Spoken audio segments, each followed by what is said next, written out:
Baik Bapak Ibu sekalian, kita merenungkan satu tema penting pada saat ini, yaitu Born to Die.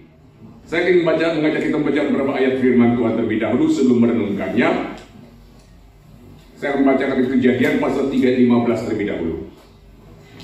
Aku akan mengadakan permusuhan antara engkau dan perempuan ini, antara keturunanmu dan keturunannya. Keturunannya akan meremukkan kepalamu, dan engkau akan meremukkan tumitnya. Galatia pasal 4 ayat 4. Tetapi setelah genap waktunya, maka Allah mengutus anaknya yang lahir dari seorang perempuan dan takluk kepada hukum Taurat. Filipi pasal 2 ayat 7 dan 8. Melainkan telah mengosongkan dirinya sendiri dan mengambil rupa seorang hamba, dan menjadi sama dengan manusia. Dan dalam keadaannya sebagai manusia, ia telah merendahkan dirinya dan taat sampai mati, bahkan sampai mati di kayu salib.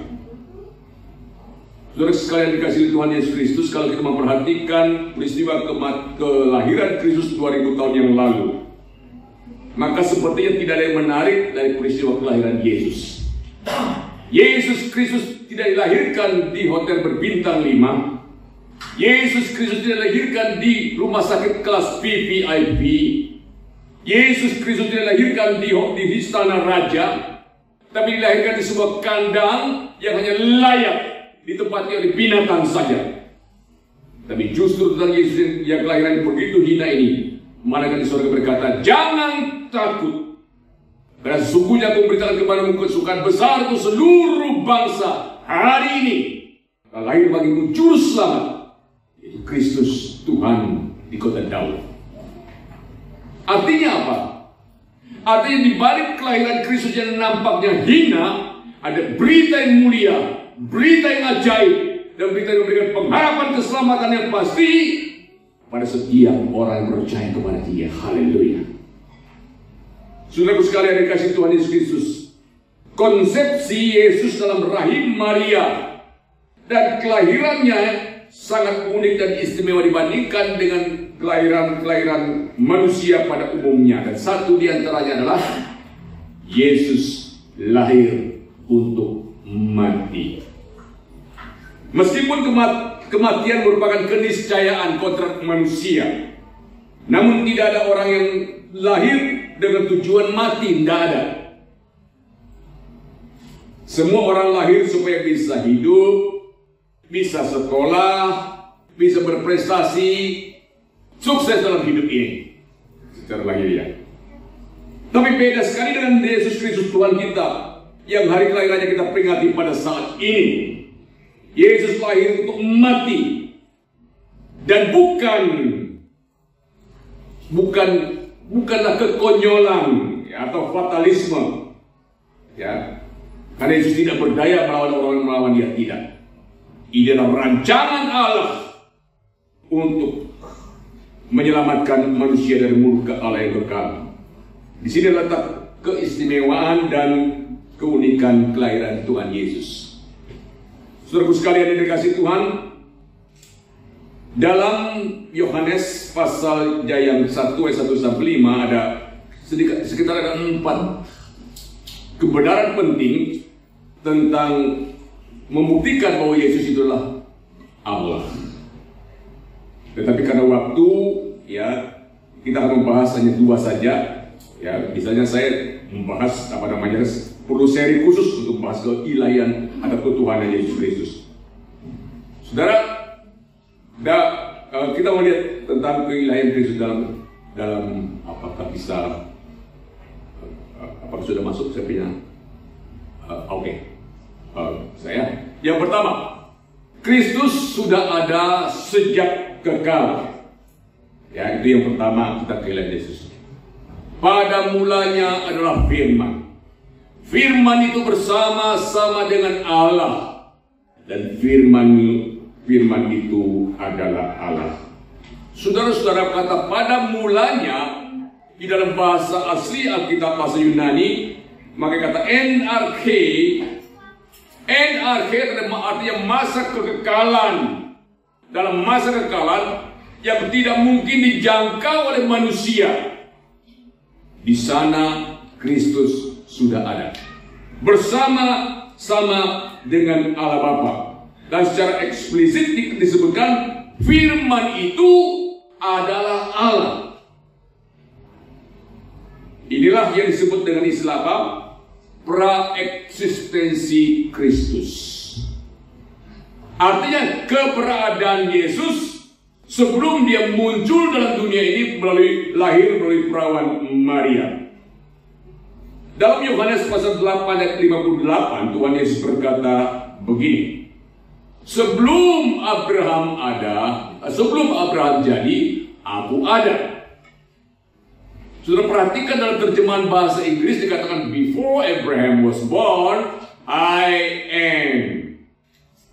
Kalau menurut hukum bahasa Inggris, lampau itu am atau was? Was. Kan seharusnya before Abraham was born, I was.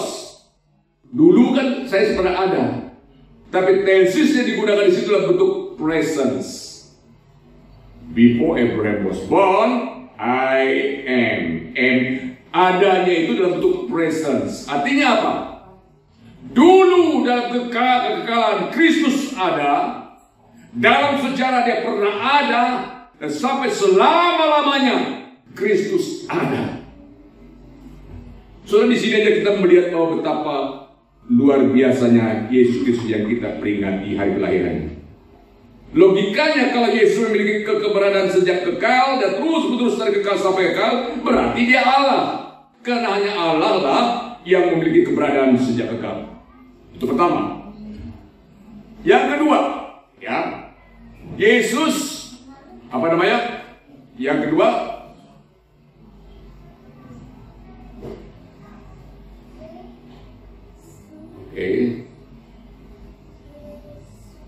Kristus itu adalah pencipta alam semesta. Di dalam ayat yang ketiga dikatakan segala sesuatu dijadikan oleh Dia, dan tanpa Dia tidak ada satupun yang telah jadi dari segala yang telah dijadikan. Yohanes menegaskan, Yesus yang sudah keberadaannya sejak kekal bersama-sama dengan Allah Bapa dan Roh Kudus, Dialah yang ciptakan dunia ini. Saudara, ditegaskan dalam Kolose pasal 1 ayat 16. Karena di dalam Dialah telah diciptakan segala sesuatu yang ada di surga dan yang ada di bumi, yang kelihatan yang tidak kelihatan, baik singasana maupun kerajaan, baik pemerintah maupun penguasa, segala sesuatu dijadikan oleh Dia dan untuk Dia. Bahkan terpeliharanya alam semesta ini karena siapa? Saya kira tidak ada agama yang bisa menjawab dengan tepat, dengan akurat. Tapi kalau sudah baca, ya, misalnya dalam Ibrani pasal 1 ayat 3 dikatakan, Kristuslah yang menopang segala sesuatu. Miliaran planet-planet yang bertebaran di ruang angkasa, kenapa tidak berbenturan satu dengan lain? Ibrani memberikan jawaban, Kristuslah yang menopang. Tentu sebelum kiamat ya, sehingga dia berotasi pada jalannya yang sudah ditentukan oleh Allah sendiri. Saudaraku sekalian, kalau ilmuwan gitu, para ilmuwan menyatakan bahwa Bima Sakti kita ini terdiri dari 100 miliar bintang. Yang terdekat diantaranya adalah yang berjarak 30 juta tahun cahaya. Dan dari kita itu 150 juta tahun triliun mil. Akan tetapi ketika para ilmuwan itu menggunakan teropong bintang atau teleskop yang lebih canggih, mereka memperkirakan jumlah bintang dalam Bima Sakti ini ada 5 kali lipat dari jumlah yang dilihat sebulan. Apa yang firman Tuhan katakan? Baik yang kelihatan maupun yang tidak kelihatan, Kristuslah yang menciptakannya. Sayang sekali banyak orang tidak tahu siapa yang menciptakan dunia ini. Tapi Anda dan saya tahu. Siapa yang menciptakan dunia ini? Kristus Yesus. Saudara yang saya kasih dalam Tuhan Yesus Kristus, sebetulnya tidak hanya 2. banyak poin kalau saya harus ceramah tentang ketuhanan, keilahian Kristus, perlu satu sesi khusus. Tapi cukup dua, karena saya harus lompat ke tema kita lah, Born to Die. Nah, sekarang saudara sekalian, Firman telah menjadi manusia. Ya. Mari kita baca dari, saya salah kali. Dari Yohanes pasal 1, Yohanes pasal yang ke-1 ayat ke-14. Ya. Di Yohanes pasal yang pertama ayat ke-14, di sana firman Tuhan berkata apa? Firman itu telah menjadi manusia dan diam di antara kita, dan kita telah melihat kemuliaannya, yaitu kemuliaan yang diberikan kepadanya sebagai anak tunggal Bapa, penuh kasih karunia dan kebenaran. Firman yang keberadaannya sejak kekal bersama-sama dengan Allah dalam surga, menciptakan alam semesta ini. Lalu apa kata firman Tuhan? Firman itu telah menjadi manusia. The Word became flesh. Firman menjadi tubuh. Firman menjadi daging. Saudaraku sekalian yang dikasih Tuhan, pertanyaannya sekarang gini. Mengapa Allah harus menjadi manusia? Saudara, Allah, gitu, orang-orang yang non-Kristen selalu memberikan tuduhan pada kekristenan. Mengapa Tuhan menjadi manusia? Kok terdegradasi, merosot kedudukan Tuhan jadi manusia? Bukan begitu. Saya mau tanya, Allah itu maha kuasa tidak? Maha kuasa. Kalau Allah maha kuasa, Allah mau menjadi apa? Itu urusannya Tuhan. Tapi Allah tidak memilih menjadi malaikat. Allah tidak memilih menjadi jerapah. Allah tidak memilih menjadi raja wali. Allah tidak memilih menjadi singa. Allah memilih menjadi manusia. Karena manusia yang diciptakan menurut gambar dan rupa Allah yang telah rusak karena dosa, perlu dipulihkan kembali. Makanya gambar dan rupa Allah yang ternoda itu adalah perlu dipulihkan, sehingga Allah Firman harus menjadi manusia, dan itu merupakan rancangan Allah untuk keselamatan umat manusia. Saudara, kita akan melihat pada saat ini. Pertama, untuk apa Allah menjadi manusia? Untuk menyatakan Allah kepada manusia. Ayat 18, mari kita baca bersama-sama. 1, 2, 3. Tidak seorang pun yang pernah melihat Allah, tetapi anak tunggal Allah yang dari pangkuan Bapa, dialah yang menyatakannya. Nggak ada orang pernah melihat Tuhan. Di mana sosok Tuhan? Bentuk Tuhan bagaimana? Allah itu roh. Tetapi anak tunggal Allah yang ada di pangkuan Bapa, dia yang menyatakan Allah kepada manusia. Perhatikan kata menyatakan. Saya menggali kata ini. Dalam bahasa Yunani kata menyatakan adalah pakai kata exegesato. Apa itu exegesato? Exegesato adalah memberitahukan, mengungkapkan, membuka tabir supaya manusia tahu siapa Allah itu.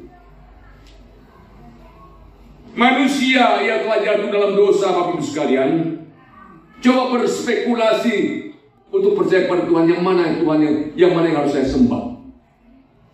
Kan banyak ini, agama ini, yang mana?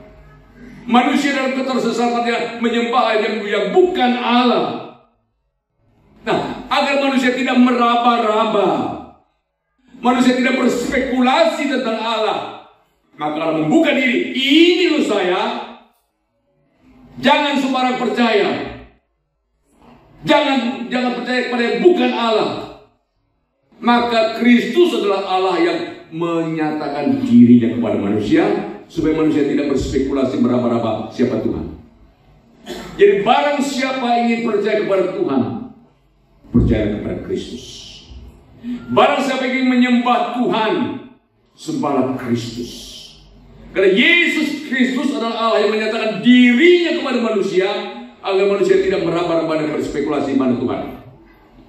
Manusia tidak mungkin tahu dan mengenal Tuhan tanpa Tuhan menyatakan dirinya mewahyukan diri kepada manusia. Inilah pentingnya, signifikansi daripada wahyu Tuhan. Allah sendiri turun ke dunia ini menyatakan diri kepada manusia, supaya manusia tahu, oh ini toh Tuhan yang dimaksudkan. Allah yang menyatakan diri kepada manusia.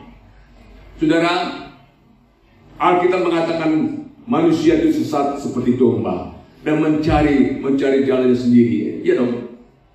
Tersesat, tidak tahu jalan karena dosa. Dan Efesus mengatakan apa? Manusia itu mati secara rohani, itu status manusia.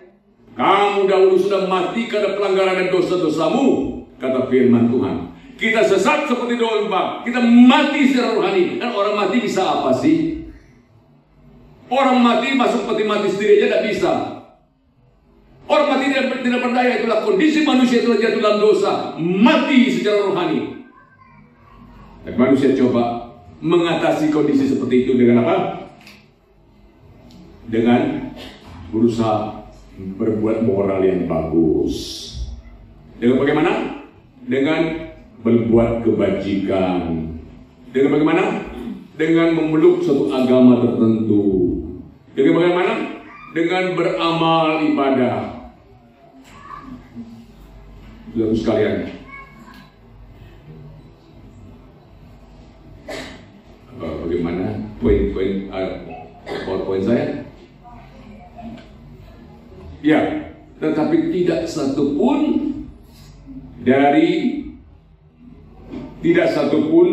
dari usaha manusia ini yang bisa menyelamatkan diri.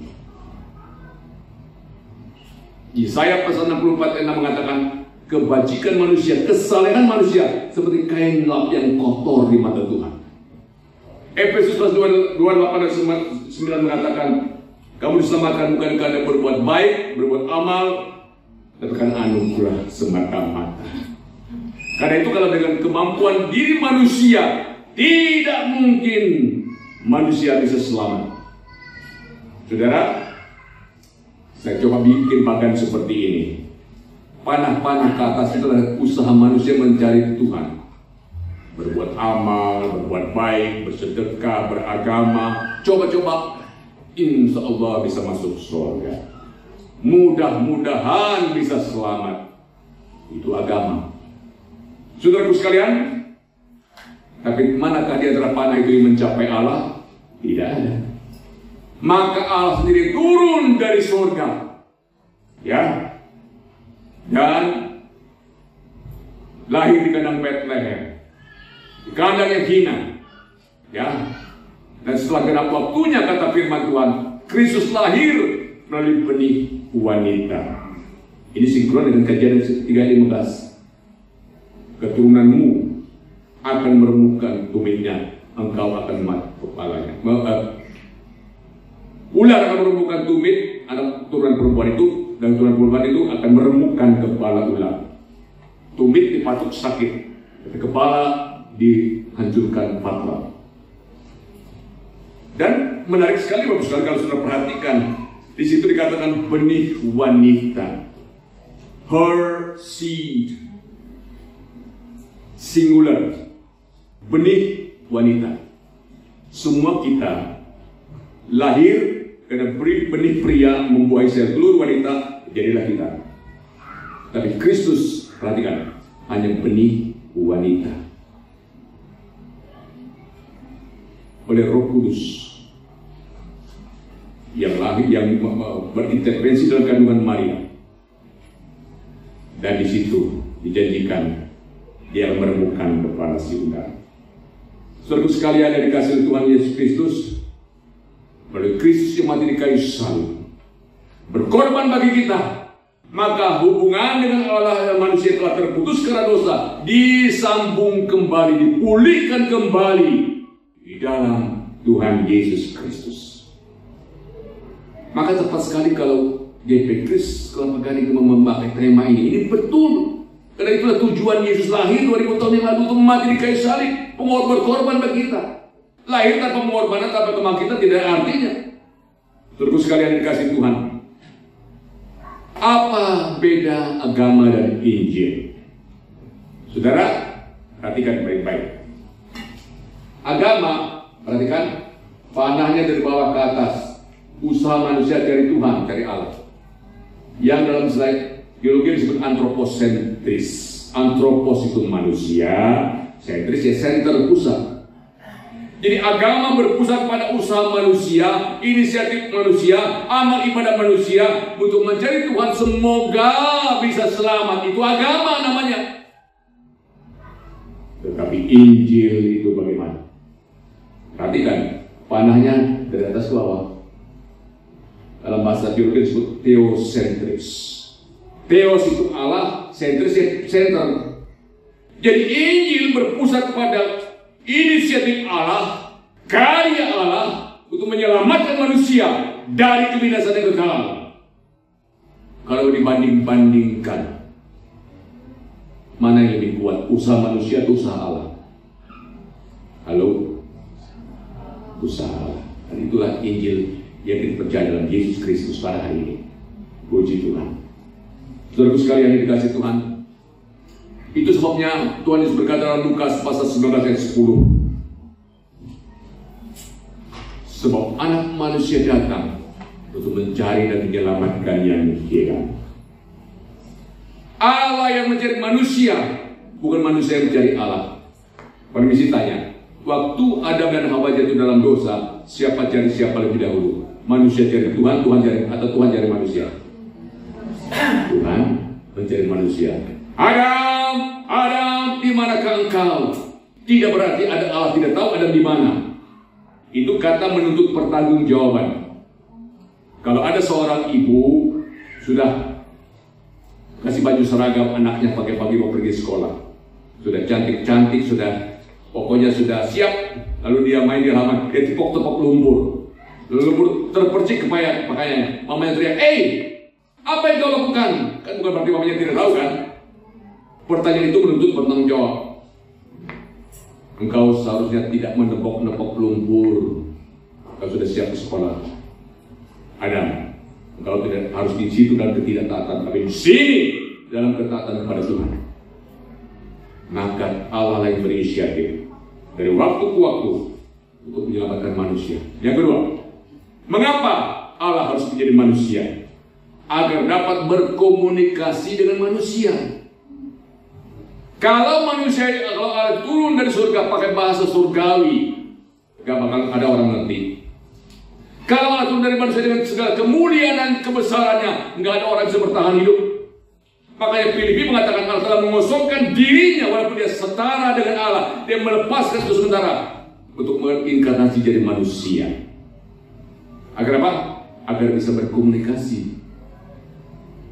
Saya sering pergi ke desa-desa. Di hutan-hutan kadang tersenggol sarang semut.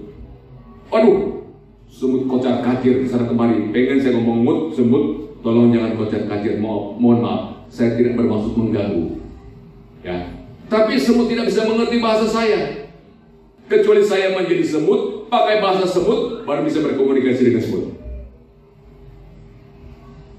Teman saya waktu pertama kali ke Amerika, dia coba pergi ke toko swalayan mau beli gergaji, tapi dia tidak tahu bagaimana bahasa Inggris gergaji.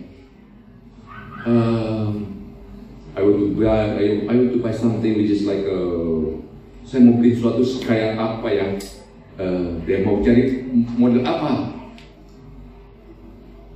What do you say? What do you mean? Jadi kamu cari apa? Apa maksudmu? Lalu dia putar otak, gimana cara memberitahukan orang dari gergaji? Which is like a knife, seperti pisau. Apa itu which is like a knife, seperti pisau? Lalu dia katakan, come to you, come to me, come to you, come to me. Sampai pulang gak dapat gergaji.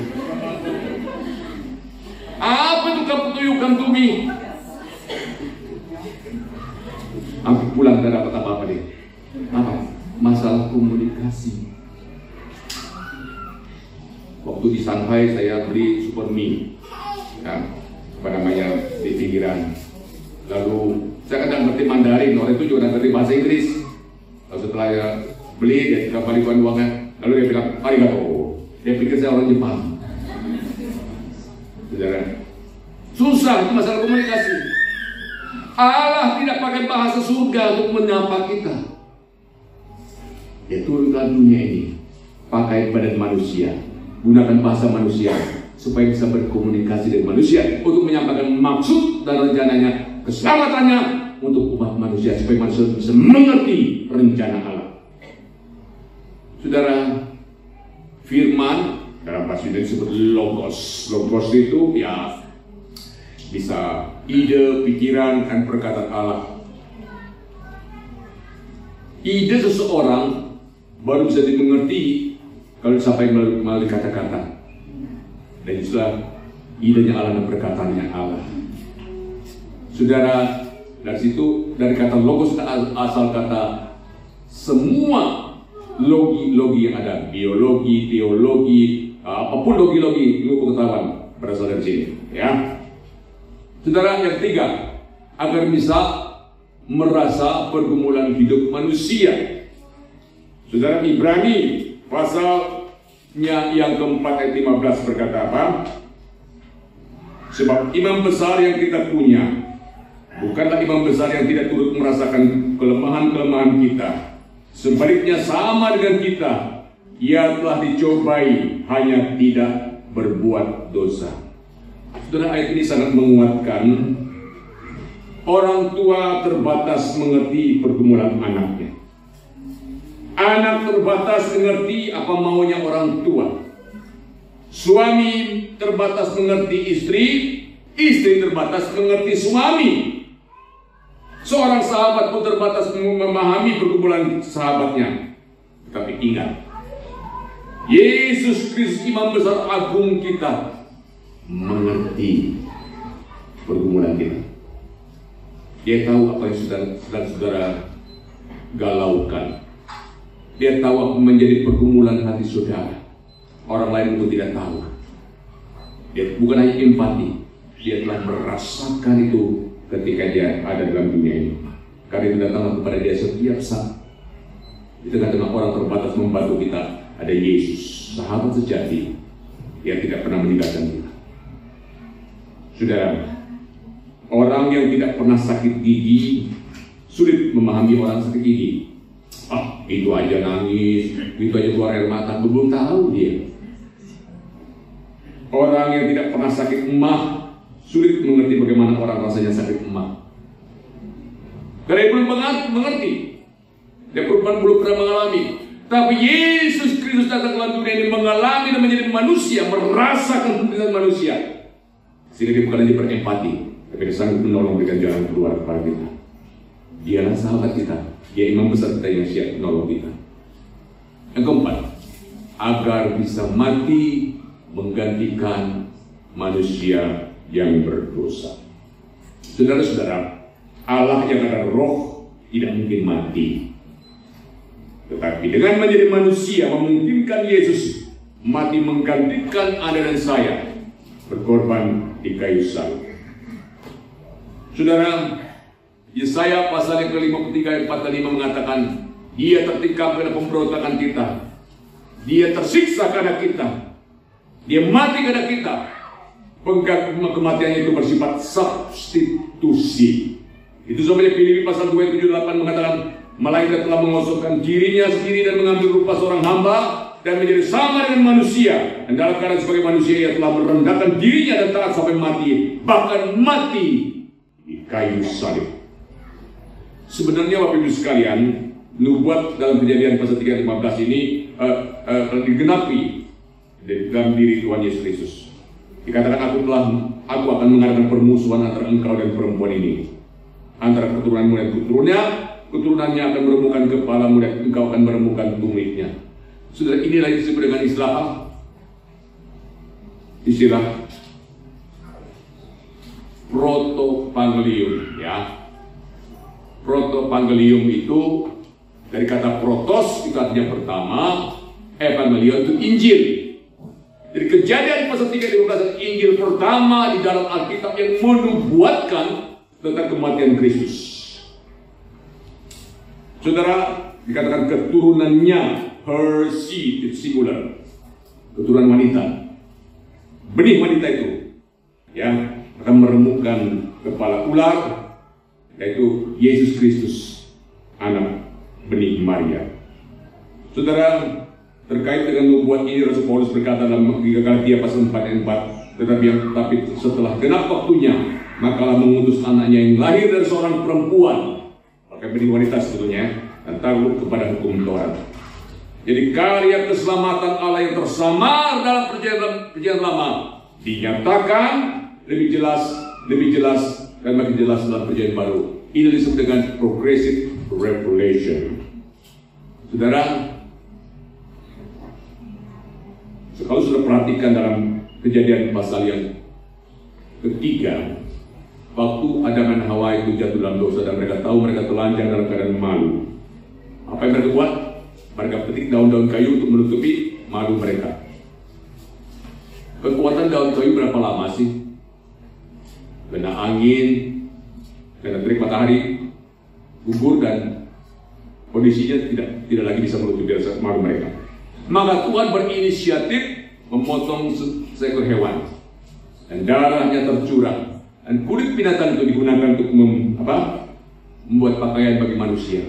Artinya apa? Usaha manusia itu menutupi dosa sia-sia, kecuali Allah sendiri berinisiatif menyelamatkan manusia. Dan itulah tipologi anak domba Allah, Yesus Kristus yang mati menggantikan saudara dan saya. Saudara, ini yang saya sebut tadi sebagai progressive revelation. Wahyu yang bersifat makin jelas hari makin jelas, makin hari makin jelas. Saudara, tersamar mulai zaman Adam. Orang tak mengerti bagi Tuhan.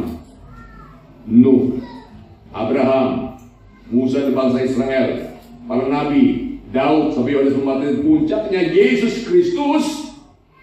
Disitulah puncak kegenapan rencana keselamatan Allah. Yesus mati di kayu salib. Saudara, kematian Kristus itu bersifat mengganti, substitusi. Dalam perjanjian lama dan perjanjian baru, datang Yesus yang mati bagi orang berdosa, doktrin yang sangat konsisten dari PL sampai PB. Tipologi kematian Kristus menggantikan orang berdosa. Yesaya mengatakan, tetapi sesungguhnya penyakit kita lah ditanggungnya dan kesesaran kita lah dipikulnya. Padahal kita mengira dia kena tulah, dipukul dan ditindas Allah. Tetapi ia tertikam oleh karena pemberontakan kita. Ia diremukkan oleh karena kejahatan kita. Dan jadi diberatakan keselamatan bagi kita ditimpakan kepadanya. Dan oleh bilur-bilurnya kita menjadi sembuh. Bukti yang sangat jelas, Bapak Ibu sekalian, waktu Yesus diadili,